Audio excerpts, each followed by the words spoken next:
Kalau esok akaun bank anda tiba-tiba dibekukan, apa lagi yang tinggal untuk selamatkan keluarga? Sebab tu saya selalu pesan setiap keluarga wajib ada simpanan emas. Itu benteng terakhir keuangan kita. Target yang paling sesuai 1 kilogram emas untuk satu keluarga. Nilainya sekarang sekitar RM526,000. Kalau 1 kilo terlalu besar, mulakan dengan 100 gram pertama sebagai dana kecemasan. Cara paling mudah, amalkan tabiat 1 gram 1 bulan melalui akaun emas Gap Public Gold. Menurut pakar keuangan Tuan Azizi Ali, setiap orang patut ada 10 hingga 15% daripada kekayaan bersih dalam bentuk emas. Nilainya terjamin, tak terjejas walau ekonomi atau politik bergoncang, dan 100% milik peribadi. Tak boleh dibekukan macam akaun bank.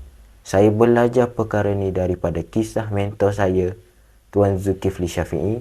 Beliau pernah ditahan selama 2 tahun dan semua akaun bank beliau dibekukan. Bayangkan kalau ikut duit semata-mata, keluarganya tak ada apa-apa. Tapi Alhamdulillah, yang menyelamatkan isteri dan anak-anak beliau hanyalah simpanan emas yang beliau buat lebih awal.